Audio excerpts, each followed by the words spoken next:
পরমদয়াল পরম প্রেমময় শ্রী শ্রী ঠাকুরের শ্রীরাঙারাতুল শ্রীচরণে আমার শতকোটি প্রণাম।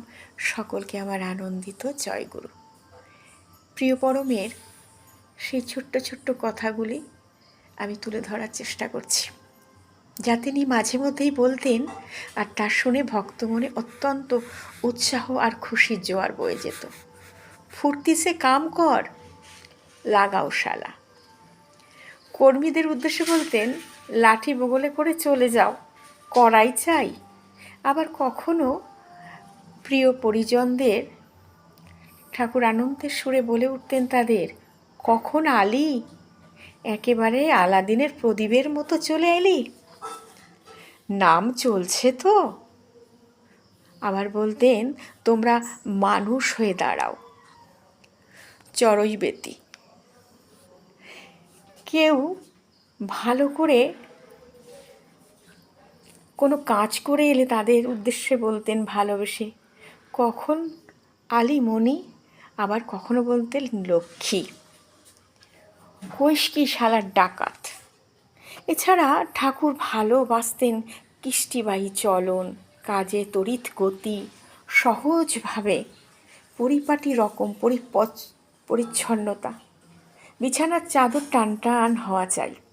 জুতো খুলে রাখার সময় দুপাটি জুতো যেন পাশাপাশি বিপরীত মুখে হয়ে থাকে। নজর ছিল সব দিকে।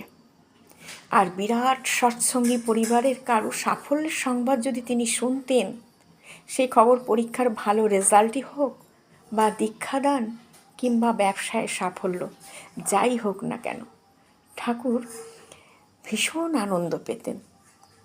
ঠাকুর কখনো পছন্দ করতেন না যে কাজে ঢিলেমি, এক ঘরে বেশি দিন থাকা, বেশি টক খাবার খাওয়া পছন্দ করতেন না। পানসে তরকারিও পছন্দ করতেন না। অ্যারোপ্লেনে কেউ যাওয়া আসার কথা বললে উদ্বেগ প্রকাশ করত। ছেলেমেয়েরা একসাথে স্কুলে পড়া কিংবা অভিনয়ের অংশ নিলে সেখানেও তার আপত্তি ছিল।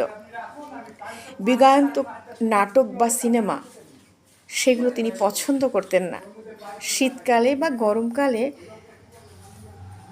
আগোছালা রকম কথা দিয়ে কথা না রাখা, হেয় প্রতিপন্ন করার উদ্দেশ্য নিয়ে প্রশ্ন করা, কপটতা, ব্রাহ্মণদের টিকি বা পৈতে ধরে হাসাহাসি করা, দেশ বিভাগ, বর্ণাশ্রমে অবহেলা তিনি কোনো সময় পছন্দ করতেন না।